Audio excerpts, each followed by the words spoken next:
Ciencia al Chile es un podcast en donde la ciencia y la realidad conviven para dejar de guiarnos por las apariencias y ver más allá. Queremos darle un toque picante a tu cerebro para estimular tu curiosidad, cambiar la percepción de que la ciencia es intimidante y mostrarte su delicioso lado útil, amigable y atractivo.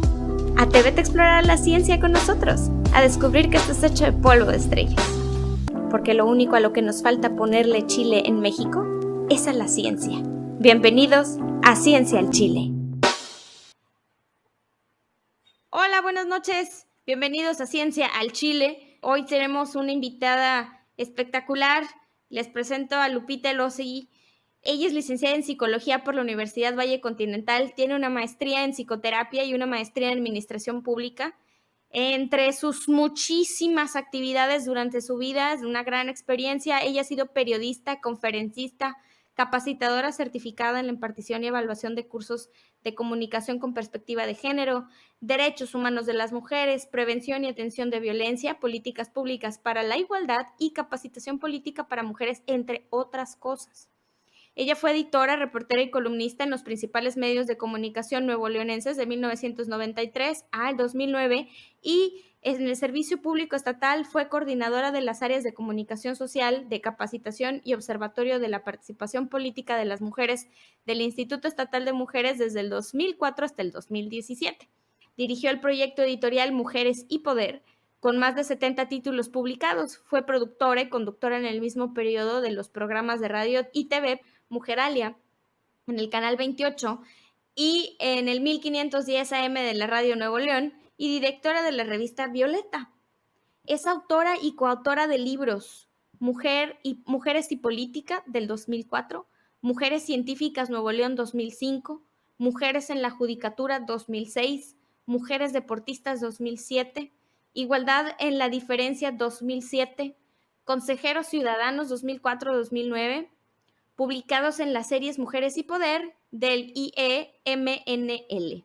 Compiladora y editora de Las Mujeres Pueden Hacerlo 1 y 2 y de la Guía del Poder, manuales de capacitación política publicados también por el IEMNL, y también ha sido editora de numerosas publicaciones privadas. Desde el 2018 colabora en el Instituto de la Profesionalización para el Servicio Público del Estado, donde está a cargo de la Unidad de Igualdad y de la Capacitación con Perspectiva de Género y en Derechos Humanos al personal de Administración Público Estatal. Lupita, bienvenida. Me siento honrada de tenerte en este episodio de Ciencia al Chile. No tengo palabras para expresarte mi gratitud por haber accedido y por haber aguantado tantas prórrogas y tantas horas de preparación para poder tener este episodio. No, al contrario, yo soy la honrada en ser invitada en este programa tan interesante. Gracias, María Dolores. Espero que tengas mucho éxito. Te lo deseo de todo corazón. Lupita, muchísimas gracias. A nuestros escuchas, pues queremos decirles que igual se van a quedar de a 6, pensando, pues, ¿qué tiene que ver Ciencia al Chile con este perfil que les estoy presentando, con esta mujerona? Probablemente se han de estar cuestionando qué tiene que ver la ciencia con todo esto de derechos humanos y demás. Bueno, pues la ciencia, como ustedes saben, es una herramienta que nos da todo lo que necesitamos para poder probar preguntas o posibles respuestas, conocidas mejor como hipótesis, a un problema. Y pues los derechos humanos también necesitan evidencia que pase por el rigor del método científico de un muestreo, y pues estamos hablando de las ciencias sociales en este caso, ¿no? Las ciencias sociales son todo un tema, tanto de manera estadística porque manejan muchísima información y ordenarlo y presentar estos datos es un reto, precisamente para esta otra herramienta que en la ciencia nos acompaña día y noche, mañana y tarde y a todas horas, que es la estadística. Y pues hoy les quiero presentar una analogía, hablando de las ciencias sociales y los problemas que estos traen, que tienen que ver con los derechos humanos. Pues vamos a hacer un poquito de historia en la mitología griega. Pues resulta que en la mitología griega había un monstruo acuático llamado Lernea Hidra, que era un monstruo en forma de serpiente, que tenía muchísimas cabezas, dependiendo del mito. Dicen que 3, 5, 9, hasta 100, ¿no? Y lo que sucedía con este monstruo, aparte de tener un hediondo y putrefacto y súper tóxico aliento, lo de hediondo y putrefacto sí me lo inventé porque esto es un mito, pero sí el mito dice que era venenoso. Es que la serpiente esta, por cada cabeza que se le cortaba, pues regeneraba 2, y fue trabajo de Hércules matarlo, me parece que en su segunda tarea. ¿Por qué estamos hablando de la hidra? Lupita, ¿tú encuentras alguna similitud con la hidra y con los problemas sociales? No sé, ¿qué se te ocurre? Tú eres especialista en derechos humanos. ¿Encuentras algo? Sí, por supuesto. Aparte de ser una gran lectora y admiradora de la mitología griega, encuentro justamente que la hidra de Lerna, por aquello de que le retoñan las cabezas cada vez que Hércules le corta una, podemos hacer esa traspolación a los problemas sociales. De pronto, tratando de resolver uno, complicas otro, etcétera. Y el caso es que lo social siempre es complejo, siempre es complicado. Si fuese tan sencillo, si hubiese fórmulas lineales, sería muy fácil resolver toda la problemática que vivimos como sociedad, pero no es así. En lo social, en lo antropológico, siempre están implicadas cuestiones de todo tipo, cuestiones éticas, económicas, de salud, como estamos viendo ahora mismo con esta pandemia, que complican particularmente los escenarios en los que vivimos, ¿no? Entonces, muy acertada la lección de la hidra de Lerna para ejemplificar este tema, Dolores. Pues fíjate, Lupita, que el problema que quisiera yo tratar contigo es algo que muchos van a decir es que está de moda, pero yo podría utilizar otra palabra que no es moda, y vamos a decir que ya está la cubeta llena, y por eso se está presentando otra vez como estas cabezas de la hidra que renacen. Y estoy hablando de la interrupción legal del embarazo, o conocida en los mundos bajos como el aborto. ¿Qué onda con todo esto? ¿Por qué está surgiendo otra vez? ¿Por qué las ciencias sociales se han estado encargando de recopilar montones y montones de información junto con la demografía, junto con la sociología, junto con la antropología, la psicología y muchas otras ciencias que nos dan herramientas no nada más para entender por qué resurge, sino de qué se trata todo esto? Bueno, pues no es que sea una moda, déjame decirte que la interrupción del embarazo ha acompañado a la humanidad desde sus inicios. Lo que sucede es que de pronto se ve permeada o contaminada por otro tipo de prácticas, digamos, por otro tipo de intervenciones que tienen que ver más bien con la moral, con las religiones, todo lo que tenga que ver con la sexualidad de las mujeres en particular, siempre ha sido un tema tabuado, prohibido, restringido, reprimido, etcétera, y esto ha sido desde los inicios de la humanidad. Te quiero dar unas cifras ya que estabas hablando de demografía. Ayer, sin ir más lejos, se presentó públicamente el informe de consecuencias socioeconómicas del embarazo en adolescentes en México. Este es un informe realizado por varias instituciones, entre ellas el Fondo de Naciones Unidas para la Población, la UNFA México, CONAPO es el Consejo Nacional de Población, INMujeres, el Instituto Nacional de las Mujeres, el Centro Nacional de Equidad de Género y Salud Reproductiva, etcétera. Todas estas instituciones se dieron a la tarea de observar, de medir, de explorar qué es lo que está sucediendo, por ejemplo, en este caso que es el más doloroso, y luego lo discutimos por qué es tan doloroso, de que existan 43 partos diarios de niñas de 10 a 17 años en el país, 380,000 anuales. Niñas, estoy hablando de niñas de 10 a 17 años. A ver, Lupita, ¿me repites esas cifras, por favor? 43 partos diarios, partos, de niñas de 10 a 17 años en México, solamente en México. O sea, 43 niñas de Así 10 a 17 años cada día tienen un parto. O sea, estás hablando de edades de secundaria. de primaria y secundaria, posiblemente hasta preparatoria. Niñas que son eso, niñas que no tienen la madurez física, psicológica, económica, los recursos nada para poder hacerse cargo de otra criatura. Son 380,000 nacimientos anuales. Esa es la dolorosísima realidad que nos trajo este informe, consecuencias socioeconómicas del embarazo en adolescentes en México. Son niñas que por no continuar estudiando seguramente estarán condenadas a la precariedad y lo más escalofriante, a la pobreza. Los costos de los que habla este informe para el país son inmensos y por supuesto que la política pública debe ser estratégica para reducir estas cifras, porque estamos hablando de niñas, estamos hablando de personas que aún no han terminado su formación, que aún ni siquiera son ciudadanas y que tienen que ser vistas no como el futuro del país, sino como este dolorosísimo presente. Si se ponen a imaginarse lo que es para la vida de una niña estar embarazada, eso me parece que si a las adultas de pronto se nos complica la existencia con estar enfrentándonos a esta situación, no quiero imaginar lo que sucede con las niñas. El costo sanitario de este problema asciende a 5,884,524,506 pesos anuales. Oye, Lupita, a ver, es que son un chorro de números y se me complica un poquito imaginarme todo esto. O sea, ¿estamos hablando de costos? Sí, porque el informe así se llama, consecuencias socioeconómicas del embarazo.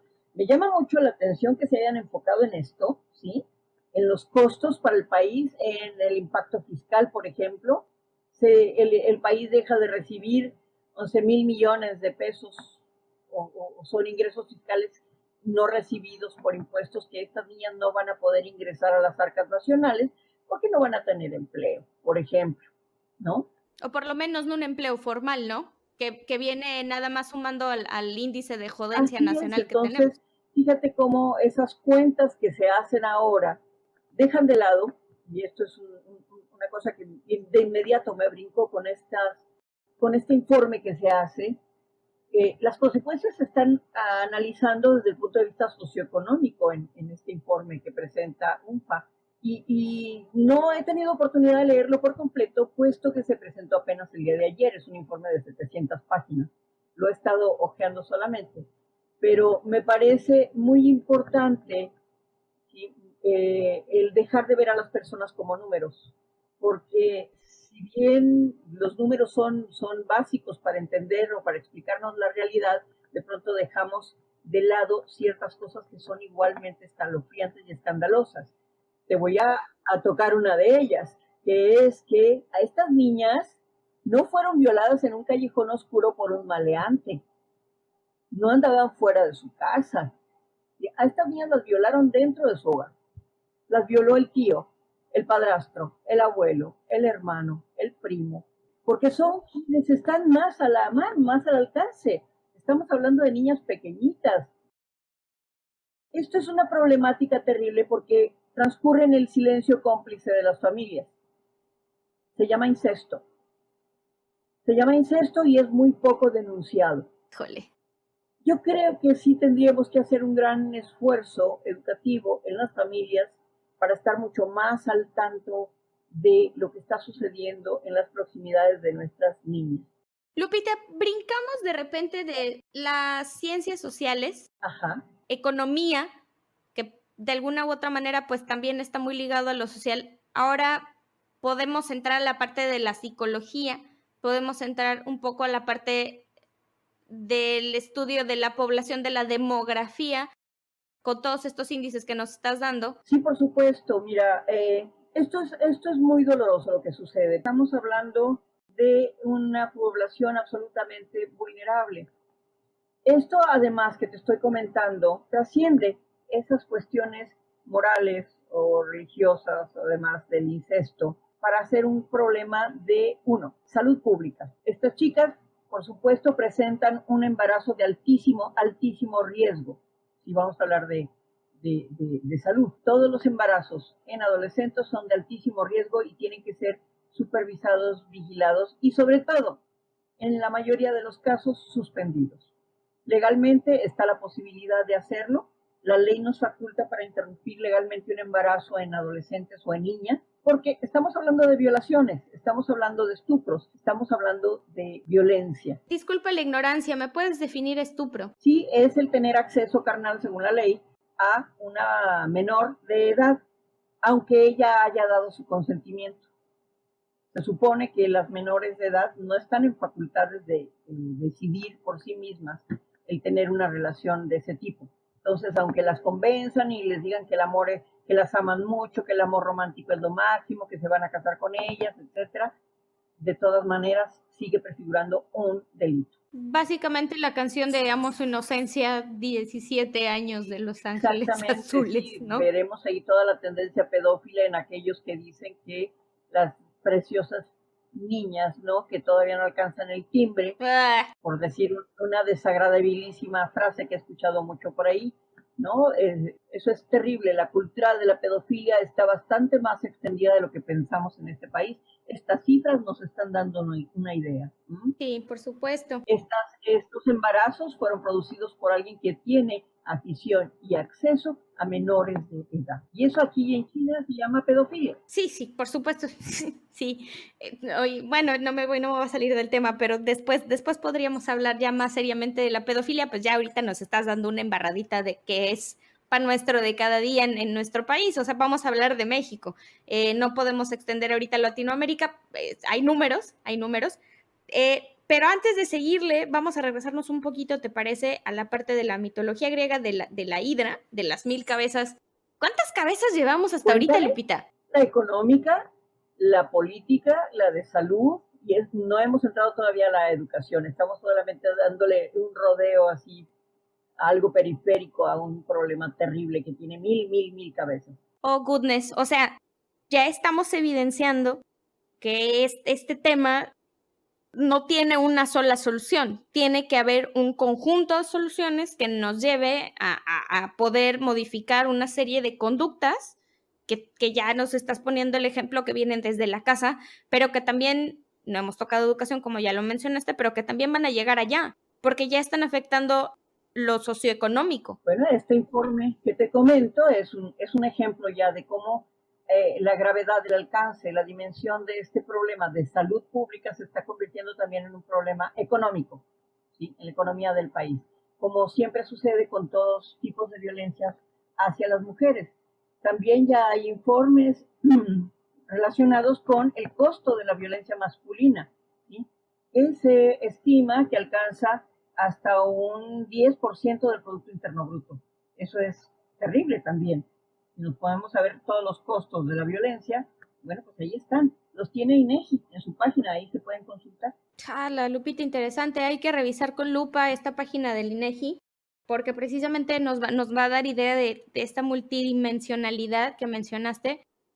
Me parece que la parte en la que decías que aparte de vernos como números o de este estudio estar configurado como ver a las personas como números, la dimensión humana, pues también tiene mucho que ver, ¿no? Pero yo creo que ahí se aprovecha mucho la parte, entre comillas, de la moralidad o de lo que falsamente se denomina como ética, ¿no? ¿Qué tiene que ver con todo? O sea, todo lo que estamos hablando, ¿qué tiene que ver con la interrupción legal del embarazo? ¿Qué tiene que ver con el aborto? ¿Cuál sería la liga? ¿Cuál sería el cuello entre todas estas cabezas? Mira, el embarazo adolescente es un problema multifactorial que requiere legislación y políticas públicas dirigidas no solo a promover y garantizar el acceso a métodos anticonceptivos con consejería amigable y sin discriminación, sino también la atención urgente del Estado para prevenir y atender la violencia sexual. Nuevo León, por cierto, acaba de anunciar la instancia encargada de llevar esta estadística precisamente de la seguridad y el crimen, la criminalidad en México, y nos pone en el segundo lugar de violencia familiar y en el tercer lugar de violencia sexual en el país. Nada más Nuevo León.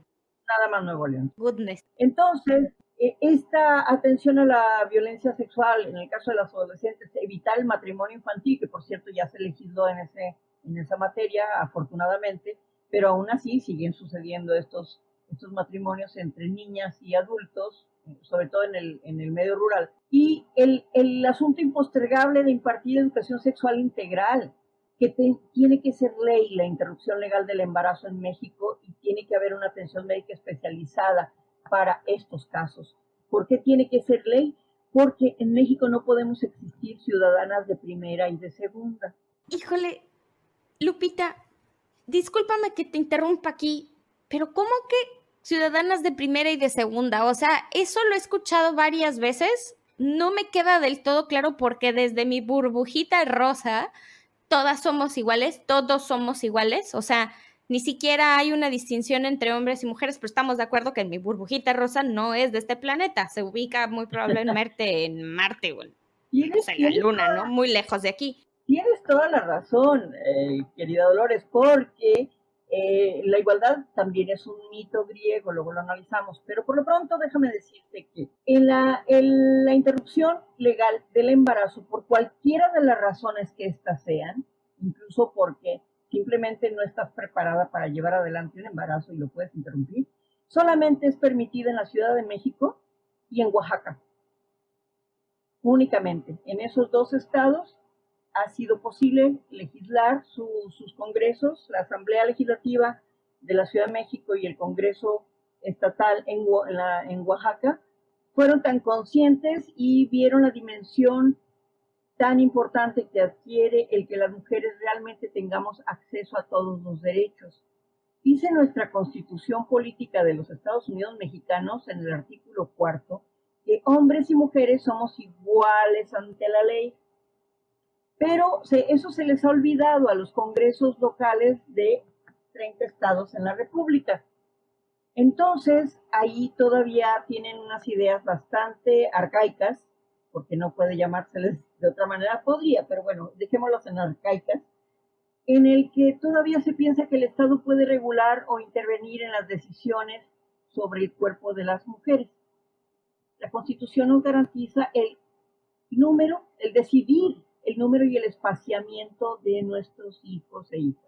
Eso dice el artículo 4. Pero parece ser que nadie lo ha leído y se le olvida a todo el mundo. Fíjate, Lupita, yo pienso lo siguiente, garantizar, o sea, espaciar a los hijos, tener como esta concepción del tiempo, no nada más está ligado a tu libre albedrío, o sea, a tu voluntad, está ligado también a cuestiones de salud. Como mujer, nosotras deberíamos estar educadas y saber, cosa que no pasa, por lo que mencionabas, porque hace falta muchísima educación sexual en nuestro país, sobre todo en la parte que se refiere a lo que implica un embarazo biológicamente, es algo complicado por los tiempos, pero además después del parto hay muchísimas otras cosas que nadie te dice, como por ejemplo que volverte a embarazar luego es un riesgo grave y que el cuerpo necesita reponerse de todo lo que se gastó y se invirtió en crear a un bebé y todo el proceso de parto que ya es difícil, más la lactancia posterior, más el periodo que sigue de limpieza del útero biológico que ocurre, y ahí salen palabras chistosas como entuertos, que para mí siempre fueron tamales de algo, pero nada que ver, son unos dolores espantosos que corresponden al acomodo de los órganos otra vez a la mujer. Entonces, hablando de todo este asunto, saber y espaciar a tus hijos no nada más es un tema económico y de lógica, es un tema biológico y de salud. Tiene todas sus complicaciones, todas sus complejidades físicas, hormonales, biológicas, ¿sí? Y ya una vez pasado el proceso de gestación, por supuesto vienen todas las complicaciones de la crianza, ¿sí? Se dice por ahí que para criar a una persona hace falta una tribu, y eso también se nos olvida. Se deja a las madres en la crianza solas en este país, ¿sí? Háganle como puedan y arréglenselas como mejor les dé a entender, ¿no? Y con los recursos que tengan a la mano, porque si no, olvídese. Precisamente quería ligarlo a la parte de la complejidad, o sea, encima de que ya te hicieron pasar por un embarazo, ¿no? Que bueno, sus motivos tendrás para tenerlo o no, o lo que sea, porque cada quien es libre de decidir, se supone, como lo que mencionabas en el artículo 4, que todos somos iguales y aparte, pues las garantías individuales nos dan ese privilegio de poder decidir, ¿no? Pero la parte que viene después de la crianza, ¿cómo la podemos relacionar con la interrupción legal del embarazo? Bueno, la relación que existe es que ya que tienes aquí una criatura, hay que educarla. De hecho, la educación sexual debiera empezar 25 años antes de que tienes un bebé. A ver, ¿cómo? 25 años antes de que tengas un Pues bebé, por eso pero te si estás digo, teniendo el bebé ajá, a tus los padres 13, a qué edad se embarazaron, tus abuelas, tus abuelos, el número de hijos e hijas que tenían. Mi abuela tuvo 16, por ejemplo. ¿cosa? Sí, Bueno, sí, la mía también tuvo montones, tuvo como 8 y perdió quién sabe cuántos partos. Tienes razón. para quien se esté preguntando, yo tengo 65 años. Nada más traten de entender en qué época estamos hablando cuando les comento que fui la primera generación que usó métodos anticonceptivos químicos, por ejemplo la píldora, ¿sí? Que se inventó por ahí de los años 70.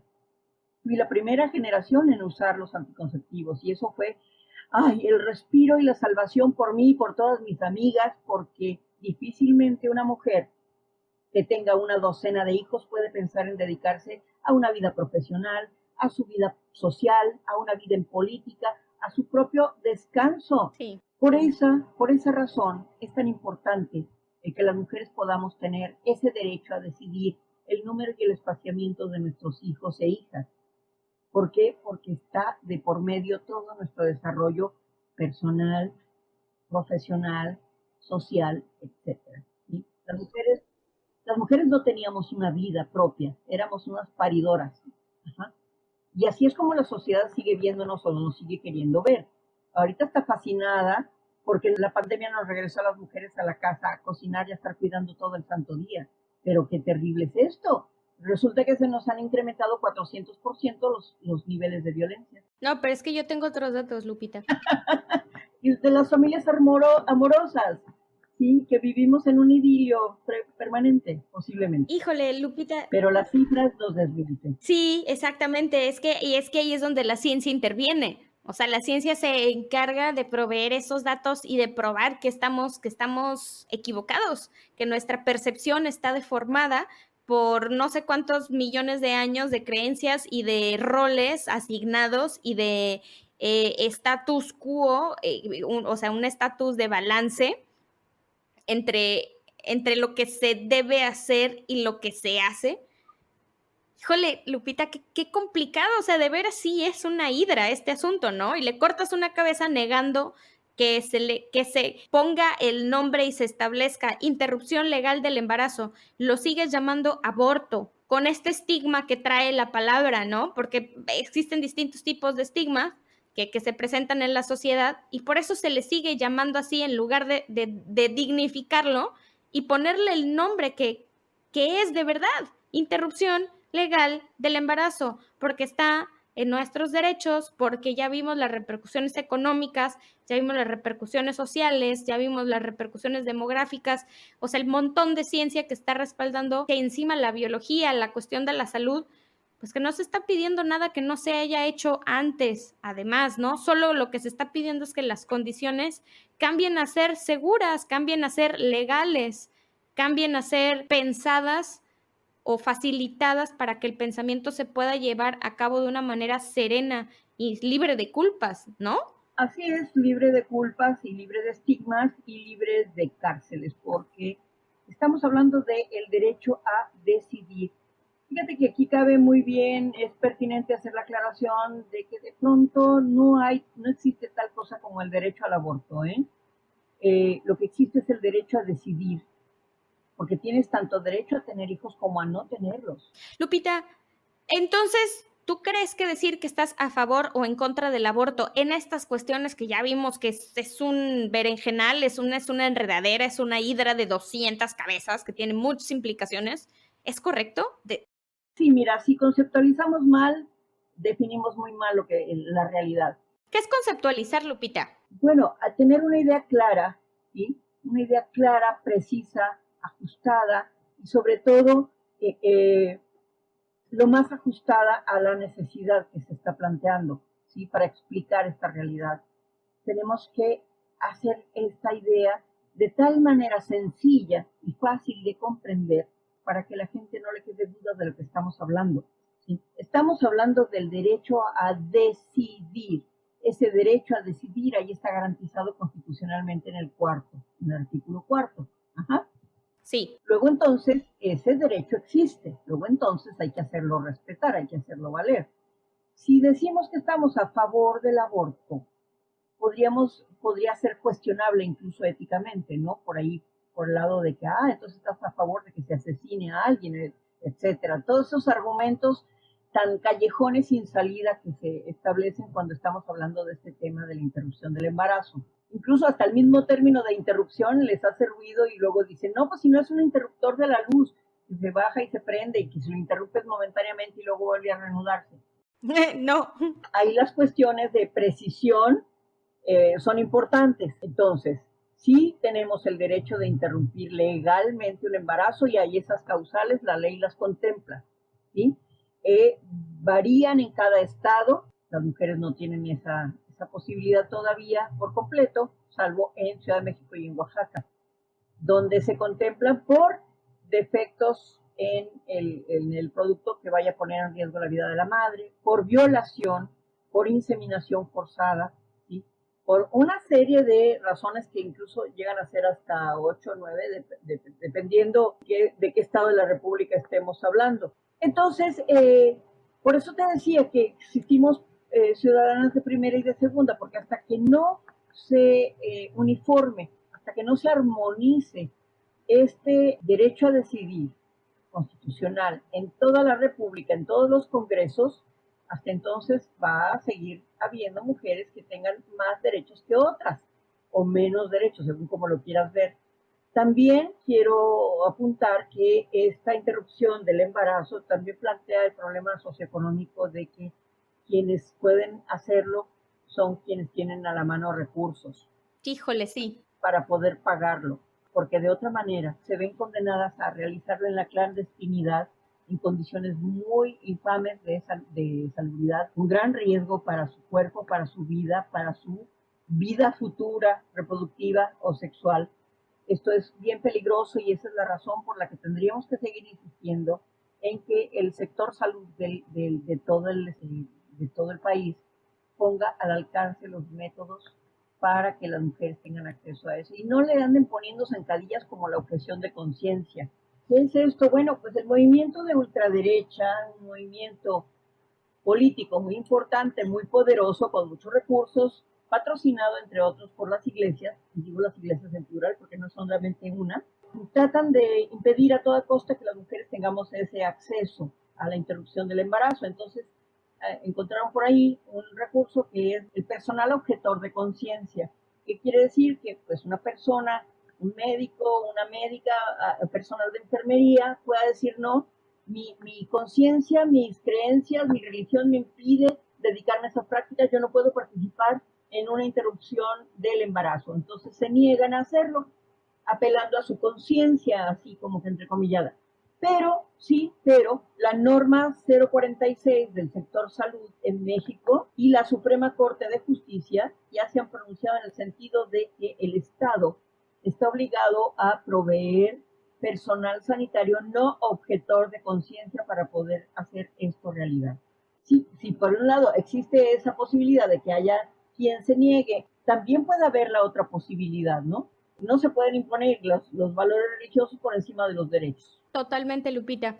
Y yo creo que ahí ya la ciencia no nos ayuda mucho porque no tenemos números para ver si esto es probable o no probable. Más bien, ahí ya entra un poco el criterio y el pensamiento crítico y sobre todo el respeto a la individualidad. Y ese es tema de otra ciencia. Sí, exactamente. Ahí las cuestiones éticas, morales, espirituales o religiosas, como se le quiera ver, es tema totalmente de otro programa. Aquí Así es. deberíamos de centrarnos en esto y yo no me voy a cansar de insistir en que se trata de un derecho que ya está consagrado ahí. Ya no es simplemente una garantía individual, porque hubo una reforma muy importante en 2011 en México, donde nuestra Constitución, en honor a los tratados internacionales que ha firmado en materia de derechos humanos nuestro país en el conjunto de las naciones, o sea, de la ONU, Ajá. ¿sí? Se obligó a incorporar en su cuerpo constitucional, esto es en la Carta Magna, el principio pro persona, el principio pro derechos humanos. No hay nada por encima ahora de este mandato. del mandato de los derechos humanos y México se comprometió, lo firmó y lo incorporó a su constitución. Y eso es, yo creo que de las más grandes reformas y las más positivas que se le han podido hacer a nuestra constitución. Ya la tenemos muy parchada, pero al menos en este caso, quienes nos estén escuchando y sean abogadas, abogados, convendrán conmigo en que ha sido de las mayores y las más positivas reformas existentes. Entonces, fuera de eso, ya olvídate de que si el Estado te tiene que dar una garantía individual, no hay garantías individuales ya. Ok. Son derechos y el Estado está obligado a cumplirlos sí o sí. Y por eso me aferro mucho a enmarcar este tema de la interrupción del embarazo para decir que sí, tiene que ser ley, porque no podemos saber ciudadanas de primera y de segunda. Tiene que unificarse todo esto, tiene que armonizarse. Y por eso estoy tan confiada en que tarde que temprano, a pesar de todos los obstáculos y todas las impedimentas que quieran poner ahí los grupos conservadores, los partidos políticos, que siempre tratan de sacar, ahí está otra cabeza para la hidra, la cabeza política. Otra cabeza, exacto. Ajá. Que quieren sacar raja política, sobre todo ahora que tenemos enfrente ya el proceso electoral próximo, van a traer muy vivo este tema, este y otros temas que tienen que ver con los derechos humanos de las mujeres.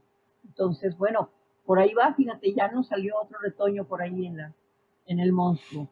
En el monstruo de las 200 cabezas. Lupita, ya para cerrar, y hablando bien al chile, o sea, lo que estamos tratando de ver aquí es que un problema social no se va a resolver nada más con que se legalice, que se legalice el aborto, que se haga ya la figura de interrupción legal del embarazo. Por supuesto, porque tampoco la ley de acceso a las mujeres a una vida libre de violencia es un chaleco blindado. Tenemos un cuerpo de leyes maravilloso, pero ahora falta que se cumplan, porque tenemos un gran déficit ahí en cuanto a ahora cómo le vamos a hacer. Ahí tenemos ya el problema, ahí están las niñas que están pariendo a diario, ahí están las mujeres que se están muriendo por no tener acceso a una interrupción legal del embarazo, ahí están mujeres que se están viendo condenadas a la pobreza, a la precariedad, a la violencia, porque pues tenemos poco acceso a métodos anticonceptivos, tenemos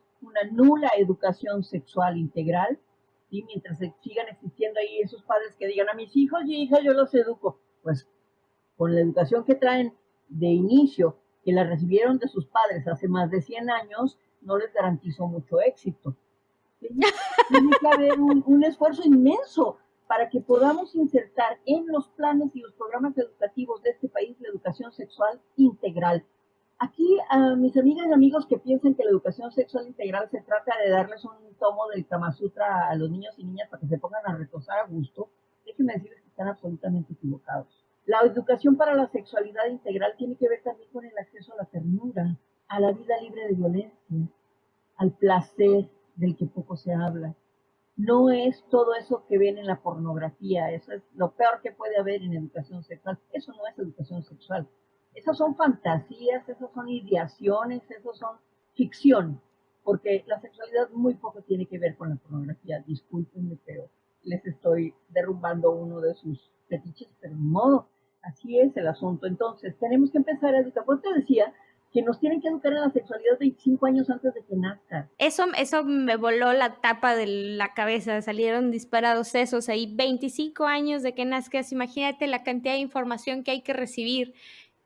Países escandinavos son pioneros en este tipo de asuntos. Ellos reciben educación sexual desde que son unos niñitos. Desde los 4 años en Finlandia están recibiendo ya sus primeras sesiones de educación sexual integral, por supuesto, adecuados al nivel cognitivo de esos niños y niñas, y tiene que ver con otras cosas. El sexo no es solamente los genitales, señoras y señores, tiene que ver con la piel, tiene que ver con el desarrollo completo de la salud, tiene que ver con cómo anda tu desarrollo hormonal, con cómo anda tu salud mental, cómo anda tus percepciones del mundo, qué tan placentero te resulta comer, respirar, estar sana, no sé, tiene tantas cosas que ver la sexualidad en esto. Yo creo que otra vez vuelvo a decir que si conceptualizamos mal, politizamos mal. Ajá. Nomás vemos la palabra sexo y pensamos en guarradas. No, la sexualidad es otra cosa. La sexualidad es placer. es bienestar, es felicidad. Ajá. Es salud. Es salud. Pocas cosas nos dan Exacto. tanta felicidad como una vida sexual plena, satisfactoria, y puede empezar a los 4 años y puede acabarse a los 95, 99, 100, 120 años. Lo que dé, lo que el cuerpo aguante. Entonces hay que dejar de tenerle miedo a eso que se llama educación sexual integral. Hoy aprendimos muchísimas cosas. Hoy aprendimos cómo un montón de ciencias colaboran para dar evidencias para poder resolver problemas tan complejos como la hidra que hoy les presentamos. Definitivamente, con esto que estamos cerrando, que es la educación sexual integral, es uno de los múltiples soluciones, de los múltiples trapos que se tienen que incendiar en los muñones de la hidra para poder acabar con el problema. Lupita, me encantaría seguir hablando de todo esto. De veras, nos quedamos muy cortas con todo lo que hay que tratar. Definitivamente esta hidra es de 100 cabezas o más. Y te agradezco tanto el tiempo que le has dedicado, te agradezco que toda esta vida tuya que la has dedicado pues por el activismo, para que las mujeres tengamos acceso a todo lo que hoy platicamos. No tengo palabras, Lupita. Gracias. No, hombre, gracias a ti, Dolores, y espero que me sigas invitando para charlar otra vez e ir decapitando a esa hidra tan espantosa que tenemos enfrente. Maldita, maldita hidra. Lupita, un favor, y quiero cerrar con esto para que se quede de aquí a la posteridad. Dime, Lola. Lola, muchas gracias, Lola, por haberme invitado a tu programa. Le deseo nuevamente muchísimo éxito, larga, larga, larga vida, y que sigas igual de combativa con todas estas hidras de la desinformación. Ay, Lupita, gracias. Pues bueno, eso es todo lo que tenemos por hoy en Ciencia al Chile. Como pueden ver, el programa es bastante diverso y lo que queremos es que la ciencia entre por todos tus poros, por todos los recovecos que puede hacerlo, como has visto en este programa. Hay muchísimas ciencias que se dedican, o muchísimas Sofías que se dedican a estudiar y a proveer datos para solucionar problemas, y esperemos que pues tú que nos escuchas puedas tomarlo como herramienta pues para futuras ocasiones, para que estos temas puedan resultarte muchísimo más fáciles de digerir y para que tus argumentos se vean fortalecidos, para que tu vida, para que este mundo y para que esta sociedad sea mejor, porque esa es la finalidad de la ciencia. Al Chile los quiero un chingo. Besitos.